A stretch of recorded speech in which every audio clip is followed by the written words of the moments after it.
में उसी के हम जो फर्स्ट यूनिट है उसमें हम जो उसका फर्स्ट चैप्टर है, इसका मैं आपको पहले बता देती हूँ कि मैंने इसका आपको फिफ्थ चैप्टर करवा दिया जिसमें हमने कोठारी आयोग के बारे में स्टडी करी थी। अब इस वीडियो में हम जो भारत की जो शिक्षा प्रणाली है और उसकी नीतियों पे क्या क्या इफेक्ट पड़ते हैं उनके बारे में डिस्कस करने वाले हैं। जो आपका चैप्टर है ये फर्स्ट है। आइए अब हम स्टार्ट करते हैं कि भारत की जो शिक्षा प्रणाली है वो कैसी है और मतलब इनकी जो नीतियां बनी है, कितनी सारी नीतियां बन रही है हमारी शिक्षा प्रणाली को सुधारने के लिए, इन सब के बारे में स्टडी करते हैं। अब पहले तो हम ये जान लेते हैं कि जो शिक्षा है ना वो सरल अर्थों में कहें ना तो सोचने और बोलने और बदलाव लाने की एक प्रक्रिया होती है कि हम जो शिक्षा के थ्रू हम क्या कर पाते हैं, हम कुछ सोचने की क्षमता रख पाते हैं और हमें शिक्षा से क्या होता है, ज्ञान होता है और उससे से हम अपने लाइफ में कुछ भी चेंजेस कर पाते हैं। तो इसी को हमने एक सरल माध्यम में हम कहें तो इसी को हमने शिक्षा कहा है, जो संचार की उन्नति की तरफ ले जाए। अर्थात शिक्षा का अर्थ होता है ना सीखना और सिखाना। शिक्षा का शब्द का अर्थ ही हुआ सीखने सिखाने की क्रिया। इट मीन शिक्षा का मतलब होता है कि या तो आप कुछ सीख रहे हैं तो उसे शिक्षा कहते हैं, आप किसी को सिखाते हैं उसे भी शिक्षा ही कहा जाता है। और शिक्षा हमें नैतिकता और सदाचार सिखाती है कि हाँ वो मॉरल एजुकेशन देती है। शिक्षा के थ्रू ही हम जो नैतिकता, हम जो नैतिक चीजें होती हैं उनके बारे में हम ज्ञान प्राप्त कर पाते हैं। और अमेरिका में ही अमेरिका में ना एक स्टडी के मतलब रिपोर्ट के से पता चलता है ना कि जो मनुष्य की आर्थिक और सामाजिक स्थिति है ना ज्यादातर उसकी शिक्षा पर ही निर्भर करती है। कि जो उसकी समाज की मतलब जो उसकी आर्थिक स्थिति, जो उसकी इकोनॉमिकली जो कंडीशन है या उसकी जो सोशली कंडीशन है, उसी पे क्या करती है वो शिक्षा पर ही निर्भर होती है। इसलिए जिस देश में ज्यादा शिक्षित लोग होते हैं उस देश की अर्थव्यवस्था भी कैसी होती है, काफी मजबूत और अच्छी होती है। और इसके साथ ही उस देश की शिक्षा प्रणाली भी अच्छी होनी चाहिए, तभी वह देश हर तरह से क्या होता है, शक्तिशाली होता है। कि जिस देश की शिक्षा अच्छी होती है, जिस देश की शिक्षा प्रणाली अच्छी, शिक्षा का माध्यम अच्छा होता है, उसी का क्या होता है एक तरीके से वो देश क्या होता है एक तरीके से बहुत विकसित, और अर्थव्यवस्था उसकी कैसी होती है, बहुत ज्यादा मजबूत होती है। अब हम देखते हैं कि हमारी जो शिक्षा प्रणालियां हैं, इतनी जो हमारी जो शिक्षा प्रणाली है वो कैसी रही है। कि प्राचीन समय में हमारी शिक्षा प्रणाली कैसी थी। शिक्षा प्रणाली का मतलब क्या, एजुकेशन सिस्टम। आपकी आपके स्कूल में एजुकेशन सिस्टम कुछ ना कुछ, एजुकेशन का कुछ ना कुछ सिस्टम होता है, तो वही चीज है शिक्षा प्रणाली। कि पहले के टाइम पे शिक्षा प्रणाली कैसी थी, फिर उसके बाद की शिक्षा प्रणाली कैसी थी, और जो नई शिक्षा नीति आई थी आपने उसके बारे में भी स्टडी करी होगी, वो कैसी थी। तो इन्हीं के बारे में हम आगे डिस्कस करने वाले हैं। अब हम देखते हैं कि जो हमारी प्राचीन शिक्षा प्रणाली थी भारत की वो कैसी थी। भारत में ना प्राचीन शिक्षा काल में ही ना गुरुकुल शिक्षण प्रणाली थी। कि प्राचीन समय में हमारी भारत की शिक्षण प्रणाली कैसी थी, वो गुरुकुल की शिक्षा प्रणाली थी। आपने देख भी रखा होगा रामायण के में, जब आपको कोरोना के टाइम पे रामायण दिखाया जाता तो उसमें भी कैसी शिक्षा दी जाती थी, गुरुकुल के थ्रू ही तो शिक्षा प्रणाली हम मतलब दी जाती थी ना। और उस समय शिक्षा का स्थान क्या होता था, गांव या शहरों से दूर वनों के गुरुकुल में होता था। इस टाइम तो जो शिक्षा का एक तरीके से स्थान होता है वो क्या होता है, शहर के बड़े बड़े स्कूल, विश्वविद्यालय, ये टाइप इस टाइप की जो शिक्षा ग्रहण करने का एक क्षेत्र होता है। परंतु उस समय क्या होता था, गांव शहरों से दूर वनों में क्या करा जाता था, शिक्षा ग्रहण की जाती थी। और इसका संचालन कौन करता था, ऋषि मुनियों द्वारा किया जाता था। भारत की नालंदा और तक्षशिला विद्यालय की इसी तरह से मतलब जो तक्षशिला विद्यालय था, आपने पढ़ रखा होगा, आपने हिस्ट्री पढ़ी होगी कि जो नालंदा विश्वविद्यालय में बुद्ध भगवान भी मतलब बुद्धों का वो कहा जाता है, और जो इसकी स्थापना थी वो कुमारगुप्त ने करवाई थी। इस टाइप से आपने अगर पढ़ी होगी हिस्ट्री तो आपको पता ही होगा। परंतु उस टाइम पे मतलब जो उसमें जो शिक्षा प्रणाली थी ना नालंदा और तक्षशिला विद्यालय में, वो कुछ इसी टाइप की शिक्षा प्रणाली थी। और भारत की शिक्षा प्रणाली उस समय इतनी अच्छी थी ना कि विदेश लोग भी ना इन विद्यालयों में शिक्षा प्राप्त करने के लिए क्या करते थे, आते थे दूर दूर से। आपने हिंसा उनसे के बारे में स्टडी कर रखी होगी। तो यही चीज था कि दूर दूर से जो विदेशी लोग थे वो भी ऐसी हमारे भारत की जो प्राचीन शिक्षा प्रणाली थी वो इतनी अच्छी थी और सुदृढ़ थी कि जो विदेश से भारत से लोग भी क्या आते थे इस शिक्षा को प्राप्त करने के लिए इस विद्यालय में एंटर करते थे। और इन विद्यालयों में छात्रों को विभिन्न विषयों की शिक्षा लेने के लिए क्या किया जाता था, गुरु के आश्रम में जाना पड़ता था। और जब तक वह अपनी शिक्षा पूरी नहीं कर लेते थे ना तब तक उनको अपने गुरु के साथ ही क्या करना पड़ता था, आश्रम में जाना पड़ता था। और इसके साथ साथ छात्रों को अपने काम खुद करना पड़ता था। जैसे कि आपने देख रखा होगा हॉस्टल में भी यही चीज लाइफ स्टाइल होता है कुछ कुछ, कि उसमें वहां पे आपको बच्चों को मतलब रखे जाते हैं तो वहां पे बच्चे खुद अपने आप से खाना बनाते हैं, हर टाइम टू टाइम हर एक चीज होती है उनकी हॉस्टल में। तो यही चीज था कि उस टाइम की शिक्षा प्रणाली ऐसी ही थी कि उनको खुद ही अपना वर्क करना पड़ता था।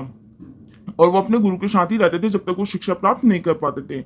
और इसके साथ साथ छात्रों को अपना काम खुद करना पड़ता था। इससे पहले छात्रों को सबसे बड़ा फायदा ये होता था ना कि उनके अंदर जो अहंकार होता था बिल्कुल खत्म हो जाता था। जैसे कि सब जितने भी बच्चे होते थे, चाहे वो अमीर घर के हो चाहे गरीब घर के हो, सब एक तरीके से इक्वालिटी में लाते थे और उनके अंदर जो एक तरीके से अभिमान होना था वो भी खत्म हो जाता था, क्योंकि वो खुद स्वयं काम करते थे, ये नहीं कि किसी पर डिपेंड होते थे।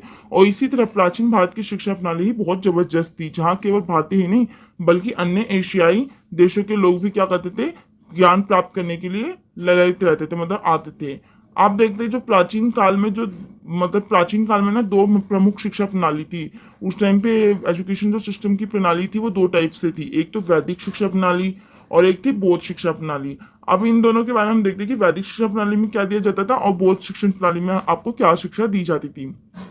तो वही चीज है कि जो वैदिक शिक्षा प्रणाली होती थी ना वह वेदों और उपनिषदों पे आधारित होती थी। इसमें हमें वेदों के बारे में उपनिषदों के बारे में क्या किया जाता था, एक तरीके से स्टडी कराई जाती थी। और बौद्ध शिक्षा प्रणाली में हमें क्या किया जाता था, हमारे जो मौलिक जीवन की गुणवत्ता को कैसे बढ़ाया जा सकता है उसके बारे में हमें बताया जाता था। आपने बौद्ध धर्म के बारे में या वैदिक सभ्यता के बारे में अगर पढ़ा होगा तो इससे थोड़ा बहुत वो कोरिलेट करता है। तो वही चीज है कि बौद्ध और वैदिक शिक्षा प्रणाली में बहुत समानताएं और असमानताएं मिलती है। अब हम इनकी असमानता और समानताओं के बारे में स्टडी करते हैं। इनमें क्या समानताएं हैं, एक तो ये समानता इन दोनों धर्मों की कि कैसे ये धर्म के आधार पर होती थी, मतलब धर्म पे आधार पर ये शिक्षा प्रणाली दी जाती थी।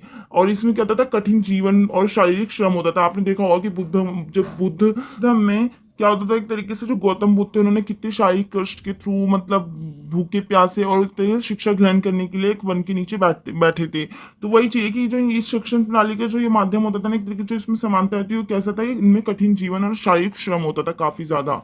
और ऐसे फिर इनमें मौखिक परीक्षा ना हो, मौखिक परीक्षा और वाद विवाद पर आधारित शिक्षा होती थी, ना कि लिखित। ये नहीं कि आपको इसमें रिटर्न एग्जाम नहीं लेना पड़ता, आपकी सोच विचार और इन सब का एक तरीके से परीक्षा इन पर ही बेस्ड होती थी। और शिक्षा प्रणाली का लक्ष्य होता था क्या, पाप मुक्ति। इस दोनों शिक्षा प्रणाली का क्या लक्ष्य था, क्या उद्देश्य था कि इससे हमें क्या हो सके, पाप मुक्ति हो सके, मतलब पाप से छुटकारा हो सके, यही चीज थी। अब इनमें देखते हैं असमानताएं क्या थी, जो ये दोनों क्या कहते हैं बौद्ध प्रणाली और वैदिक प्रणाली थी, इन दोनों में क्या क्या असमानताएं थी। तो जो वैदिक प्रणाली थी ना वो आपको मैं पता था ये संस्कृत लैंग्वेज में थी। किस लैंग्वेज में थी, वो संस्कृत लैंग्वेज में थी। पर जो बौद्ध शिक्षा प्रणाली थी वो कैसी लैंग्वेज में थी, पाली लैंग्वेज में।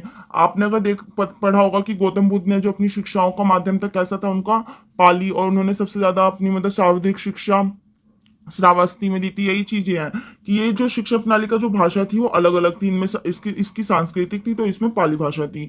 ऐसी जो वैदिक प्रणाली में छात्रों को ब्रह्मचारी कहा जाता था और वही बौद्ध प्रणाली में क्या कहा जाता था, इन्हें भिक्षु कहा जाता था। क्या कहा जाता था, भिक्षु। किसमें, बौद्ध प्रणाली में। और वैदिक प्रणाली में क्या कहा जाता था, ब्रह्मचारी। और वैसी जो वैदिक शिक्षा प्रणाली थी सबके लिए नहीं थी, लेकिन जो बौद्ध शिक्षा प्रणाली थी वो खुली थी सबके लिए, चाहे वो महिलाएं हो चाहे कोई भी।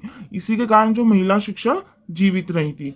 आप देखते हैं कि आपने देखा कि जो प्राचीन काल के समय कैसी हमारी शिक्षा प्रणाली थी, तो हमने इसके बारे में हमने स्टडी कर ली कि जो प्राचीन काल के समय हमारी जो शिक्षा प्रणाली थी वो कैसी थी। अब हम देखते हैं प्राचीन समय के बाद हमारी जो शिक्षा प्रणाली हुई, तो उस टाइम पे कैसा काल आ चुका था, एक तरीके से ब्रिटिश काल आ चुका था। प्राचीन काल के बाद ब्रिटिश का समय आ चुका था, जिसके में ब्रिटिश के अकॉर्डिंगली क्या हमारी शिक्षा प्रणाली हो गई थी।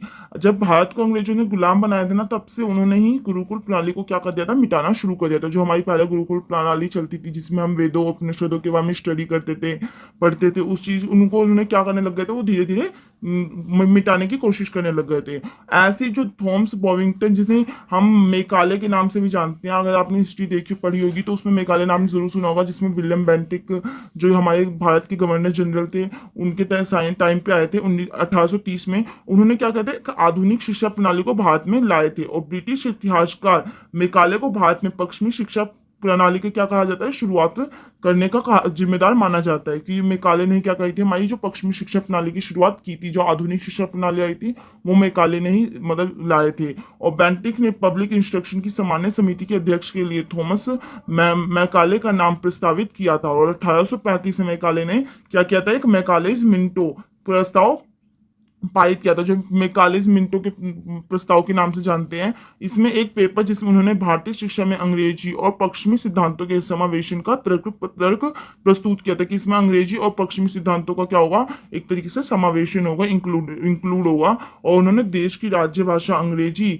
सभी स्कूलों में क्या किया जाता है, शिक्षा का माध्यम अंग्रेजी, अंग्रेजी भाषी भारतीयों के शिक्षकों के लिए क्या किया गया था, प्रशिक्षित किए जाने की वकालत की गई थी कि जो मतलब शिक्षा का माध्यम कैसा हो जाएगा, इंग्लिश माध्यम हो जाएगा, अंग्रेजी। तभी तो हम कहते हैं कि हाँ अंग्रेजी चलेगा, पर अंग्रेजी छोड़ के चलेगा। तो यही चीज थी कि मतलब उस टाइम पे हमारी जो शिक्षा प्रणाली थी, उन्होंने अपने लाभ के लिए क्या करी थी, हमारी जो गुरुकुल शिक्षा प्रणाली थी उसको खत्म करने लग गए थे, और फिर जो उन्होंने आधुनिक शिक्षा प्रणाली हमारे मतलब भारत में ले आए थे। और मैकाले ने ना 1830 में आधुनिक शिक्षा प्रणाली को भारत में लाया, और इसमें अंग्रेजों ने एक अलग ही शिक्षा प्रणाली का पालन करते हुए करने वाले स्कूलों की क्या कर दी, स्थापना की थी। पहले स्कूल नहीं होते थे, क्या होते थे, पहले वनों में ही जाकर शिक्षा ग्रहण की जाती थी, परंतु इन्होंने क्या किया, शिक्षा प्रणाली का पालन करते हुए स्कूलों की स्थापना करने लगे थे। और इसके अलावा उन्होंने गुरुकुल में पढ़ाए जाने वाले तत्व मासा दर्शन उपनिषद जैसे विषयों को क्या कर दिया था, अनावश्यक कह दिया था, और मेन सब्जेक्ट क्या मानने लग गए थे, जो हमारी साइंस मैथ्स इंग्लिश जैसे विषयों को क्या कर दिया गया था, इंक्लूड कर दिया गया था। और ये विषय गुरुकुल में पढ़ाए जाने वाले विषयों से कैसे थे, बहुत ज्यादा डिफरेंट हुआ करते थे।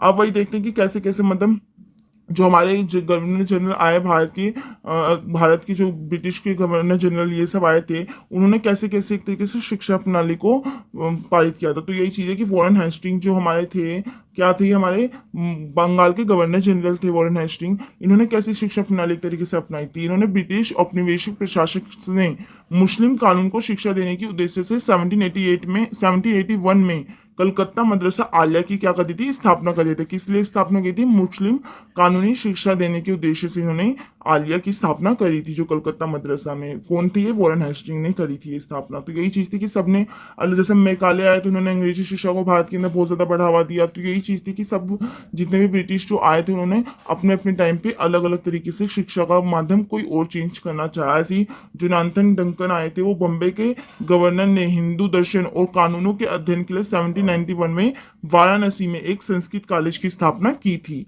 तो और विलियम एंटिक के बारे में तो मैंने आपको ऊपर भी बता दिया कि विलियम एंटिक जो थे, भारत में lieutenant general Lord William antique को समाज और शिक्षा के क्षेत्र में बड़े बदलावों का श्रेय दिया जाता है, क्योंकि इन्होंने क्या किया था, एक तरीके से सती प्रथा पर रोक लगाया था राजा राम मोहन की सहायता से। तो यही मतलब राजा मोहन राय ने की सहायता से विलियम एंटिक के उस टाइम क्या थे, हमारे भारत के गवर्नर जनरल थे, उनकी सहायता से क्या कहा था, सती प्रथा पर रोक लगाया था। उन्होंने ऐसी ठगी प्रथा इन सब पे, तो वही चीज कहा गया कि इन्होंने कैसे शिक्षा प्रणाली को अपनाया था, तो समाज और शिक्षा के क्षेत्र में बड़े बदलावों को क्या किया जाता है, इनको श्रेय दिया जाता है। और इन्हीं के टाइम पे लॉर्ड मेकाले भी आए थे, जिन्होंने मिंटो प्रस्ताव पारित किया था। और ऐसी जो सर्जेट आयोग, अभी 1944 में इनकी स्थापना पर सर जॉन सर्जेट की अध्यक्षता में 1944 में भारत की शिक्षा प्रणाली का एक विस्तृत रिपोर्ट बनाने के लिए की गई थी। और आयोग रिपोर्ट का जो शीर्षक था ना, वो सर्जेट स्ट्रीम या भारत में उद्योत्तर शिक्षा विकास पर सर्जेट आयोग की रिपोर्ट की गई थी। मतलब इसमें क्या था, युद्ध से रिलेटेड हमें शिक्षा प्राप्त की जाती थी, इससे भारत की ब्रिटिश सरकार को सौंप दिया गया। और इस अध्ययन ने देश की भावी शिक्षा प्रणाली के लिए एक आधार तैयार किया। मतलब एक तरीके से ये शिक्षा प्रणाली जब आई थी, इसने एक तरीके से हमारी जो अब की शिक्षा प्रणाली है, इसका एक तरीके से ये बेस इसने तैयार किया था। और इन सब की वजह से ना भारत की जो शिक्षा प्रणाली में अचानक परिवर्तन हुआ, और छात्रों का ध्यान क्या हो गया, प्राचीन शिक्षा प्रणाली से हटकर अंग्रेजों की जो आधुनिक शिक्षा प्रणाली की ओर क्या हो गया था, चला गया था। जो हमारी जो प्राचीन शिक्षा प्रणाली थी, उससे हमारा एक तरीके से ध्यान बिल्कुल हट गया, जब जो अंग्रेज आए उन्होंने जब आधुनिक शिक्षा प्रणाली की एक तरीके से स्टार्टिंग करी। और ये हमारे लिए एक अच्छा बदलाव नहीं था, क्योंकि जो अंग्रेज थे उन्होंने ये शिक्षा प्रणाली एक अपने उद्देश्य अच्छी मतलब उन्होंने अपने हित के लिए लाए थे ये सब। एक चीज बहुत अच्छी हुई थी कि इसमें लड़कियों की भी शिक्षा देने लगी थी। एक इसकी अच्छी बात थी कि इसमें क्या होने लग गया था, लड़कियों को भी शिक्षा ग्रहण की जाने लग गई थी, मतलब उनको भी प्राप्त की जाने लग गई थी और स्कूलों में पाई जाने लगी थी। लेकिन अंग्रेजों की आधुनिक शिक्षा प्रणाली से हमें कोई खास फायदा नहीं हुआ था, क्योंकि अंग्रेजों से अपने लाभ के लिए इस शिक्षा प्रणाली को अपनाया था। जैसे कि मैंने आपको बताया कि इन्होंने ये शिक्षा आधुनिक शिक्षा प्रणाली इसलिए लाए थे कि उनका लाभ हो सके, ना कि हमारा।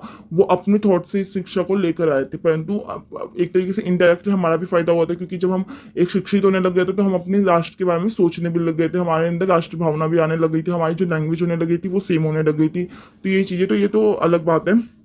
अब हम देखते हैं कि जो स्वतंत्र भारत की जो शिक्षा प्रणाली थी अब वो कैसी थी। हमारी जो स्वतंत्र भारत हो गया था, ब्रिटिश से आज़ाद हो गया था हमारा भारत, तो उस टाइम पे हमारी जो शिक्षा प्रणाली थी वो कैसे कैसे आने लगे थे, कैसे कैसे हम उसे अपनाने लगे थे। तो यही चीज़ है कि 15 अगस्त 1947 को जब हमारा भारत आज़ाद हुआ था ना, तो स्वतंत्रता प्राप्ति के पश्चात ही शिक्षा प्रणाली का विकास होना प्रारंभ हो गया था। कि जैसे हमारा देश आज़ाद हुआ उसके बाद हमारी शिक्षा प्रणाली का क्या होने लगा था, एक तरीके से डेवलप होने लग गया था। और फिर ऐसे ही ना बहुत सारे जो आयोग नीतियां ये सब बनाई जाने लग गई थी। तो ऐसे जो सर्वप्रथम जो हमारे क्या हुआ था, एक आयोग का गठन किया गया था, उसका नाम था विश्वविद्यालय आयोग का गठन किया गया था, जो 1948 में किया गया था। किसकी अध्यक्षता में? राधाकृष्ण कमीशन, मतलब इनकी अध्यक्षता में, डॉक्टर राधाकृष्ण की अध्यक्षता में। और इस विश्वविद्यालय आयोग को क्या कहा जाता है, एक तरीके से राधाकृष्ण कमीशन के नाम से भी जानते हैं, क्योंकि इस विद्यालय की शिक्षा आयोग ने डॉक्टर अध्यक्ष किसके थे, जैसे कि मैंने आपको बताया कि इसकी अध्यक्षता किसने की थी, एक तरीके से डॉक्टर एस राधाकृष्ण को नियुक्त किया गया था। और इसके पश्चात वर्तमान में कई आयोगों का गठन किया गया, जैसे कि जिनमें थे माध्यमिक शिक्षा आयोग, राष्ट्रीय शिक्षा आयोग जिसे हमने कल कोठारी आयोग हो, मैंने आपको इससे जो पहले वाला जो इकोनॉमिक पॉलिसी का जो वो था चैप्टर 5, उसमें आपको मैंने स्टडी करवाई थी कि कोठारी आयोग था क्या, उसके हम राष्ट्रीय शिक्षा आयोग भी कहते थे, जो कि 1964 में एक तरीके से बनाया गया था। और राष्ट्रीय शिक्षा नीति, संशोधित राष्ट्रीय शिक्षा नीति, राष्ट्रीय ज्ञान आयोग शामिल थे। वही चीज है कि शिक्षा हमारी जो स्वतंत्र भारत हुआ था उसके बाद कैसी शिक्षा प्रणाली अपनाई जाने लग गई थी, बहुत सारे आयोगों और नीतियों का गठन किया जाने लग गया था। और इन सभी आयोगों की सिफारिशें क्या थी, अब उनके बारे में हम देखते हैं कि क्या क्या उन्होंने क्या क्या सजेशन दिए, क्या क्या रिकमेंडेशन दिए। तो यही चीज हम देखते हैं। अब विश्वविद्यालय आयोग के क्या क्या सजेशन थे, पहले हम ये देखते हैं, फिर हमने देखा कब स्थापना हुई थी और इन्होंने इसकी अध्यक्षता किसने की थी और इनकी क्या क्या सिफारिशें थी, ये पॉइंट में। तो आपको मैंने एक तरीके से ओवरव्यू बता दिया कि मैंने किस तरीके से आपको इसको लिख के दे रखा है। अब जो विश्वविद्यालय जो आयोग था उसकी स्थापना 1948 मतलब ये कहा जाता है, और डॉक्टर एस राधाकृष्ण इसके क्या थे, अध्यक्ष थे। इसमें क्या इनके क्या रिकमेंड इन्होंने क्या किया था, इन्होंने क्या सुझाव दिए थे कि भावी पीढ़ी के लिए उच्च शिक्षा अनिवार्य हो और विभिन्न राज्य सेवाओं में भर्ती के लिए विशेष राज्य परीक्षा की क्या किया जाए, आयोजित किया जाए। तो ये इन्होंने क्या देखिए सुझाव दिए थे, सिफारिशें की थी। अब ऐसे ही जो उसके बाद आया हमारा राष्ट्रीय शिक्षा आयोग, जिसे हम कोठारी आयोग भी कहते हैं, क्योंकि इसका एक तरीके से जो इसकी अध्यक्षता की किसने की थी, DS कोठारी, शायद इस वजह से इसको क्या कहा जाता है, कोठारी आयोग भी कहा जाता है, जिसके बारे में हमने पहले भी पढ़ा था। कोठारी आयोग भी इस राष्ट्रीय शिक्षा आयोग को कहा जाता है। आपका 5th चैप्टर इसी पे पूरा बेस्ड है। और इसमें इन्होंने क्या क्या सिफारिशें दी थी, विज्ञान तकनीकी शिक्षा को प्रोत्साहन, समान अवसर देना, गुणवत्ता वाले पुस्तकों का उत्पादन करना, निःशुल्क और अनिवार्य शिक्षा का प्रावधान करना। इन्होंने एक तरीके से अपनी क्या करी थी, सिफारिशें दी थी। इट मीन्स इसका रिकमेंड किया था उन्होंने। रिकमेंड का मतलब आप जानते होंगे। और उन अध्यापकों की नियुक्ति करना जिन्हें शिक्षण करने में क्या हो, एक एक्सपीरियंस हो, अनुभव हो। और उच्च अध्ययन केंद्रों को अधिक से अधिक क्या करना, आर्थिक सहायता प्रदान कर रहा है, जिससे कि हमें क्या हो सके, अच्छी शिक्षा प्राप्त हो सके। तो इनका ये रिकमेंडेशन थे। अब हम देखते हैं जो उसके बाद शिक्षा प्रणाली की नीतियां जो अपनाई गई, राष्ट्रीय शिक्षा नीति जो 1968 में इंदिरा गांधी की अध्यक्षता में किया गया था। इसका उद्देश्य क्या था, 6 से 14 साल के आयु को बच्चे को क्या करना, एक तरीके से अनिवार्य शिक्षा प्रदान करना और क्षेत्रीय भाषाओं को संबल करना। ऐसे ही फिर उन्होंने क्या कहता, महिलाओं में निरक्षरता कि जो उनमें साक्षरता नहीं पाई जाती थी, एक तरीके से उनको प्राप्त करवाना, निरक्षरता को दूर करना। फिर इनका उद्देश्य ये था, मतलब इनका जो सिफारिश उन्होंने दी थी कि विज्ञान शिक्षा और अनुसंधान को एक तरीके से क्या करना, प्रोत्साहित करना। फिर ऐसे ही ना राष्ट्रीय शिक्षा नीति के बाद एक और शिक्षा नीति, ये तो 1968 में आई थी। कब आई थी, 1968 में आई थी। फिर इसी के अपोजिट जस्ट एक और शिक्षा नीति आई जिसे हम 1986 में लाए थे। आपको अगर सन याद नहीं हो रहा होगा तो आपने एक नोटिस किया कि यहाँ पे आपको 68 लिख रखा है। अब आप इसे उल्टा करेंगे तो 90 और 86 हो जाएगा। तो इसे आपने उल्टा करा तो ये 86 बन गया। तो ऐसे ही आप इसको याद कर सकते हैं। फिर इसके बाद एक और शिक्षा नीति आई जो कि राष्ट्रीय शिक्षा नीति से किसके अध्यक्षता में, राजीव गांधी। इसको किसने किया था, इंदिरा गांधी ने। तो आपको ये याद हो गया होगा। और इसको राजीव गांधी ने किया था। तो इसमें क्या इसका उद्देश्य वो था, सिफारिशें इसकी क्या थी कि जो नवोदय विद्यालय होता है, आप जानते होंगे कि जो नवोदय विद्यालय के अंदर बच्चों को पूरी शिक्षा दी जाती है, बचपन से लेकर बड़े तक उसको पढ़ाया लिखाया जाता है, उसका खर्चा भी सब सरकारी उठाती है। इसमें छात्रों के लिए क्या किया जाता था, छात्रावासों का निर्माण करना, संचालन, रख रखाव और व्यवस्था करना, मतलब अच्छी व्यवस्था करना। इनका ये सुझाव होता है इसके अंदर। और अच्छे से छात्रों के लिए क्या करना, छात्रावासों का भी निर्माण करना। इसका ये एक तरीके से इस नीति की सिफारिशें थी। और 1 किलोमीटर के दायरे में स्कूल की स्थापना करना और सामान्य शिक्षा प्रणाली को अपनाना कि हाँ 1 किलोमीटर के अंदर दायरे के अंदर ही अंदर क्या हो सके, सबको शिक्षा प्राप्त हो सके, किसी को ज्यादा दूर जाने की जरूरत ना पड़े, क्योंकि दूर जाने के मामले में फिर पेरेंट्स क्या करते हैं, फिर बच्चों को स्कूल कम भेज देते। तो यही चीज थी कि इसमें भी कई कई सुधार किए गए थे। फिर ऐसी महिलाओं में निरक्षरता को दूर करना, तो यही शिक्षा प्रणाली आई थी। फिर इसके बाद आई थी नई शिक्षा नीति। इससे पहले भी एक नीति आई थी जो कि कुछ 1992 में आई थी, पर वो इसमें इतने ज्यादा चेंजेस नहीं हुए थे, वो यही राष्ट्रीय शिक्षा नीति के तहत आई थी, बट इसमें ज्यादा चेंजेस नहीं थे, थोड़े बहुत चेंजेस किए गए थे। फिर आई हमारी जो आई थी नई शिक्षा नीति, जो कि अभी फिलहाल आई थी 2020 में। कब आई थी? 2020 में। आपने इसको बारे में अच्छे से स्टडी कर लेना, ये बहुत मोस्ट इंपोर्टेंट क्वेश्चन बन सकता है इससे, आपको राष्ट्रीय नई नई शिक्षा नीति से इससे आपसे कुछ भी पूछ सकता है। तो अब इसकी क्या क्या सिफारिश हुई थी, इसको किसने एक तरीके से अध्यक्ष किया था? कृष्ण स्वामी कस्तूरी रंगन ने। ओके, इसमें ये था कि सभी बच्चों को आधारभूत साक्षरता और संज्ञात्मक को सुनिश्चित करना था। बचपन के शुरुआती चरण में ही देखभाल और शिक्षा का बल देना, कि हाँ स्टार्टिंग से क्या करना था, एक तरीके से सरकार अपने अंडर बच्चों को ले लेती थी उनको एक अच्छी शिक्षा प्रोवाइड करने के लिए। इसका इनमें ये वो करी गई थी, सुझाव दिए गए थे। ऐसे स्कूल छोड़े जा चुके युवाओं को ओपन स्कूलिंग के माध्यम से क्या करना, मुख्य धारा में जोड़ना। कि और फिर इसमें यही किया गया था, पुरानी जो 10+2 की शिक्षा प्रणाली का पुनर्गठन कर क्या कर दिया था, 5+3+3+4 कर दिया गया था। इट मीन्स इसमें क्या हो गया था, अब मैं आपको इसका एक तरीके से बता देती हूँ। इसमें ये होता ना कि जो पहले बच्चे क्या होते थे ना, 6 से 14 तक की एज का, मतलब छठी क्लास से, वो 6 साल के जब बच्चे होते थे ना, तब सरकार उन पे क्या करती थी, एक तरीके से अपने अंदर लेती थी, हाँ अपने अंदर क्या करती थी, शिक्षा प्रोवाइड करने की उनकी एक जिम्मेवारी हो जाती थी। बट अब जो ये नई शिक्षा नीति आई, इसके थ्रू क्या होने लगे कि बच्चे अब 3 साल की उम्र से क्या होने लग गए, सरकार की देखरेख में आने लग गए और उन्होंने उनको शिक्षा प्रदान की जाने लग गई थी। जैसे कि अब जो क्या करने लगे थे, 5 का मतलब क्या हो गया कि आपको 3 साल तक कैसी शिक्षा दी जाएगी, जो आंगनवाड़ी से ले रही है, जो 3 से आप 6 साल तक पढ़ेंगे स्टडी, वो कैसी हो गया कि प्ले स्कूल की तरह होगी। और फिर जो 5 साल के अंदर ही आपका 3 साल तो यहाँ पे आंगनवाड़ी में हो गए, और फिर जो 2 साल बचे वो आपकी किस में हो गए, एक फर्स्ट क्लास और एक सेकंड क्लास, और इसमें आपके कोई भी एग्जाम नहीं होते थे, इसमें ये नई शिक्षा नीति में था। फिर ऐसे ही जो 3 था, ये 3 क्या हो गया था, तो जहाँ पे आपने फर्स्ट सेकंड क्लास स्टडी कर ली थी, अब इसमें हम कौन सी क्लास स्टडी करेंगे, थर्ड, फोर्थ और फिफ्थ क्लास। इसमें क्या होने लगे थे, फिर एग्जाम आपके स्टार्ट होने लग गए थे, और इसमें आपको शिक्षा का माध्यम ऐसा दिया जाने लग गया था ना कि हाँ आपको ऐसी आपकी मातृभाषा में शिक्षा का एक तरीके से सिखाया जाए। परंतु ये भी नहीं कि हाँ एक तरीके से अंग्रेजी शिक्षा पे आपको जोर दिया जाएगा कि हाँ आपको इंग्लिश सीखना जरूरी है। आपको अपनी मर्जी के अकॉर्डिंगली आप जिसमें आपको रीजन एक तरीके से आपकी जो क्षेत्रीय भाषा सिखाया जाता था, उस स्कूल में आप एडमिशन लेकर और उसी शिक्षा से क्या, उसी भाषा से क्या कर सकते हैं, शिक्षा ग्रहण कर सकते हैं। फिर ऐसी जो ये तीन तीन था, जो ये आगे ये जो 3 था, उसमें क्या था, आपने यहाँ तक कितनी शिक्षा कर ली थी, 3, 4 और 5 कर ली थी इसमें। अब इसमें जो था, फिर इसमें ऐसी क्या करने लग गए थे, 6th, 7th और 8th, इसमें आपको ये शिक्षा दी जाने लग गई थी। और फिर 4th की जो क्लास थी, इसमें 9th जो आपकी जो ये 4th था, इसमें 9th, 10th, 11th, 12th है। इसमें आपको ना, आप पहले अभी क्या होता था कि मतलब इसमें क्या होता था कि आपको एक स्ट्रीम लेनी पड़ती थी, 10th के बाद से बच्चे बोलने लग जाते थे कि हाँ आपको कौन सी स्ट्रीम लेनी है, साइंस लेनी है, आर्ट्स लेनी है और या कॉमर्स लेना है। बट अब जो नई शिक्षा प्रणाली आई है ना, उसके अंदर आपको अपने कौशल के अकॉर्डिंग, मान लो आपको मैथ्स अच्छी लगती है बट आप कॉमर्स नहीं लेना चाहते, क्योंकि आप कॉमर्स में तो फुल उसमें ही दिया जाता था। परंतु अब क्या हो सकता है ना, आप किसी भी सब्जेक्ट में, मान लो आपको अगर मैथ्स अच्छी लगती तो आपने मैथ्स भी ले ली, फिर साथ साथ आपको अगर ज्योग्राफी अच्छी लगती तो ज्योग्राफी ले ली, और फिर आपने अगर आपको साइंस का बायो सब्जेक्ट अच्छा लगता तो बायो ले ली। इस टाइप से अगर आपको कुछ भी लेना है तो आप एक तरीके से इन साइंस, आर्ट्स और कॉमर्स का अब ये सिस्टम हट चुका है, ऐसा कुछ सिस्टम नहीं आ चुका। तो यही चीज थी कि इसके अंदर यही ऐसी ही शिक्षा प्रणाली को स्टार्ट किया गया था।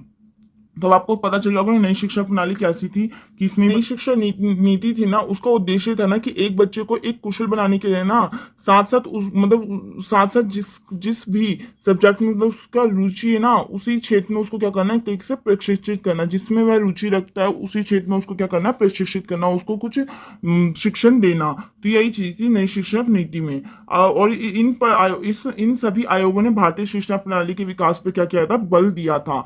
और ये शिक्षा प्रणाली बनाई क्यों जाती थी कि हमारा जो एजुकेशन मतलब जो ये शिक्षा नीतियां आयोग थे, ये बनाए क्यों जाते थे कि जिससे हमारी जो एजुकेशन सिस्टम है वो क्या हो सके, और ज्यादा अच्छी हो सके और सुदृढ़ हो सके, जिससे कि जो विदेशों में जो शिक्षा प्रणाली होती है उससे भी ज्यादा हमारी जो भारत की जो शिक्षा प्रणाली है वो ज्यादा और उजागर हो, जिससे भारत की वर्तमान शिक्षा प्रणाली को क्या हो सके, मजबूती मिल सके। अब हम देखते हैं इन शिक्षण प्रणाली पर शिक्षा नीतियों का क्या प्रभाव पड़ता है। कि ये जो शिक्षा नीतियां बनाई गई हैं, चाहे वो कोठारी आयोग हो गया या राष्ट्रीय शिक्षा नीति हो गई, नई राष्ट्रीय शिक्षा नीति हो गई, इन सबका हमारी जो एजुकेशन सिस्टम है इस पर क्या इफेक्ट पड़ता है, तो अब इनके बारे में हम जानते हैं। कि जो कोठारी आयोग था, आपने देखा कि कोठारी आयोग की सिफारिशों पर आधारित राष्ट्रीय शिक्षा नीति 1968 में भारत के इतिहास में एक महत्वपूर्ण मोड़ दिया था। इसका उद्देश्य था कि राष्ट्रीय प्रगति, राष्ट्रीय का नागरिक होने की भावना अधिक से अधिक क्या हो सके, राष्ट्रीय एकजुटता को बढ़ावा देना था। और इसमें शिक्षा प्रणाली में व्यापक सुधार की आवश्यकता पर बल दिया गया, ताकि विज्ञान, प्रौद्योगिकी और शिक्षा के करीबी से लोगों को जोड़कर क्या कर सकता, सभी स्तरों पर शिक्षा की गुणवत्ता को क्या किया जा सके, उन्नत किया जा सके, बढ़ाया जा सके। तो इसका यही उद्देश्य था, इसने यही प्रभाव डाला था कि क्या किया था इसने, एक तरीके से हमारी देश की राष्ट्रीय एकजुटता को बढ़ावा दिया था और व्यापक सुधार किया था हमारी शिक्षा प्रणाली के अंदर। और विज्ञान प्रौद्योगिकी पर इसने क्या किया था, ज्यादा फोकस किया था, जिससे कि जो हमारी शिक्षा प्रणाली, जो शिक्षा गुणवत्ता है वो और ज्यादा क्या हो सके, उजागर हो सके। अब ऐसी जो राष्ट्रीय प्रणाली आई थी, एनपी राष्ट्रीय शिक्षा, जो 1968 पर इसका क्या प्रभाव हुआ था, जो राष्ट्रीय शिक्षा नीति आई थी 1968 की, तो इसमें यह था कि इसका प्रभाव यह था कि शिक्षा के क्षेत्र में समान अवसर सुनिश्चित कराना था इसका प्रभाव। इसने 14 वर्ष से कम आयु के बच्चों को क्या करने लग गए थे, स्कूल जाने के लिए क्या किया जाता, क्या जाने लग गया था, प्रोत्साहित किया जाने लग गया था। ऐसी फिर क्षेत्रीय भाषाओं के अध्ययन पर बल दिया गया था, जैसे कि मैंने आपको नई शिक्षा नीति के, पर इसमें ऐसा नहीं था, उस टाइम पे यही थी कि क्षेत्रीय भाषाओं के अध्ययन पर भी क्या किया जाने लग गया था, बल दिया जाने लग गया था। और इससे महिलाओं में निरक्षरता कम हुई थी। जो ये शिक्षण प्रणाली आई थी, तो इसका ये प्रभाव पड़ा था कि इससे महिलाओं में जो निरक्षरता थी वो कम हुई थी, और निःशुल्क व अनिवार्य शिक्षा प्राप्त की गई थी। और विज्ञान, शिक्षा और अनुसंधान के क्षेत्र में क्या हुई थी, प्रगति हुई थी, डेवलपमेंट हुआ था। और इसी प्रकार राष्ट्रीय शिक्षा नीति का क्या हुआ था, प्रभाव पड़ा था। तो आपने देख लिया कि जो 1968 में जो इसकी अध्यक्षता किसने की थी, इंदिरा गांधी ने। आपको मैंने जैसा ऊपर बताया, आप एक बार ऊपर चेक कर लेना अगर आपको कंफ्यूजन हो रही होगी तो यही चीज है कि इस नीति का क्या इफेक्ट पड़ा था हमारी शिक्षा प्रणाली पे, हमारे एजुकेशन सिस्टम के ऊपर, कि हमारी एजुकेशन सिस्टम के ऊपर क्या इसका प्रभाव पड़ा था, जो 1968 में जो हमारी राष्ट्रीय शिक्षा नीति आई थी। अब हम देखते हैं कि जो राष्ट्रीय शिक्षा नीति जो 1986 में आई थी, इसका अध्यक्षता किसने की थी, हमारे जो राजीव गांधी थे उन्होंने की थी। अब इसका क्या इफेक्ट पड़ा था हमारी शिक्षा प्रणाली के ऊपर, तो अब इसको हम देखते हैं कि इसने क्या किया था, नवोदय विद्यालय के छात्रों के लिए क्या किया जाने लग गया था, इसका प्रभाव किस पे क्या पड़ा था, नवोदय विद्यालय में इसमें क्या करने लग गए थे, छात्रों के लिए छात्रावासों का निर्माण करने लगा, रख रखाव, संचालन, व्यवस्थापन का इनका क्या हो गया था, प्रभाव उन पे पड़ गया था। और ऐसे ही पूरे देश में निर्देशों के लिए एक उभयनिष्ठ माध्यम अर्थात हिंदी अंग्रेजी की सुविधाओं का भी निर्माण किया गया था, जिससे कि क्या हो सके कि लोगों को एक तरीके से सही तरीके से निर्देश दिए जा सके। तो इन्होंने इसलिए हिंदी अंग्रेजी माध्यम की मतलब सुविधा उपलब्ध करवाई थी। फिर इसका प्रभाव यह पड़ा कि राष्ट्रीय अखंडता को पोषित करना और सामाजिक सामग्री में सुधार लाने के लिए धीरे धीरे प्रत्येक स्कूल के देश के विभिन्न बच्चों को क्या करने लगे थे, विभिन्न छात्रों को एकीकृत करने लग गए थे। तो इसका यह भी इफेक्ट हुआ था। अब जो मतलब 29, अब इसको हम देखते हैं नई शिक्षा नीति का क्या इफेक्ट पड़ा था हमारे एक तरीके से शिक्षा प्रणाली के ऊपर। तो वही हुआ था कि जो 29 जुलाई 2020 को कैबिनेट में मौजूद भारतीय शिक्षा प्रणाली में कई बदलाव लाने के उद्देश्य के एक नई शिक्षा नीति, नई राष्ट्रीय शिक्षा नीति को क्या किया गया था, मंजूरी दी गई थी। न्यू एजुकेशन पॉलिसी को किया गया था, मंजूरी दी गई थी उसको, कि राष्ट्रीय शिक्षा नीति 2020 की क्या थी, 4 सिफारिशें थी।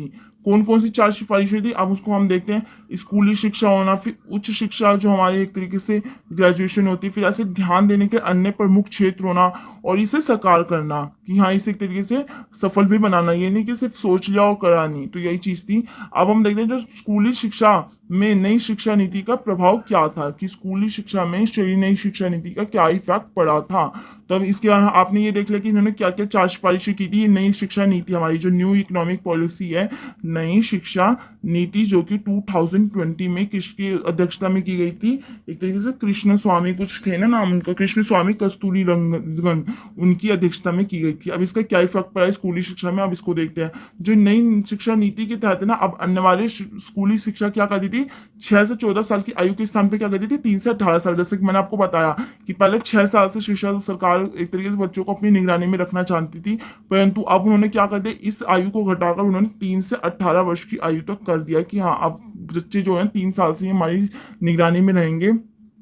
इससे ये फायदा होगा कि जो बच्चे है ना, अब जो इस बच्चे मतलब स्कूल जाने से डरते थे ये, तो क्या करने लगे, 3 साल तक तो बच्चों को एक तरीके से खिलाया जो उनको पसंद है, जो वो बच्चे घर पे खेल खेलते थे अब वो स्कूल में जाकर प्ले खेल खेल पाएंगे, प्ले स्कूल जैसे बनाए जाते हैं। तो उसी टाइप से उन्होंने यही नई शिक्षा की नीति के अंदर चेंजेस किए थे, जिससे कि बच्चों के अंदर स्कूल का जो डर है वो भगाया जा सके, और फर्स्ट सेकंड में फिर एग्जाम भी नहीं ले चाहते थे। तो यही चीज है, अगर आपको यहाँ पे मैंने सही से अगर नहीं पता चल पाया हो ना नई शिक्षा नीति क्या है, पर आप इसको एकदम अच्छे से करके जाना, ये बहुत मोस्ट इंपॉर्टेंट क्वेश्चन इससे बन सकता है, आपसे कुछ भी पूछ सकते हैं इस नई शिक्षा नीति के अंतर्गत। तो आप इसको अच्छे से एक तरीके से पढ़ लेना कि हाँ इसके अंदर क्या क्या रूल रेगुलेशंस आए थे। मैंने आपको थोड़ा बहुत यहाँ पे बताने की कोशिश की है जितना कि आपको मैंने यहाँ पे लिख रखा है।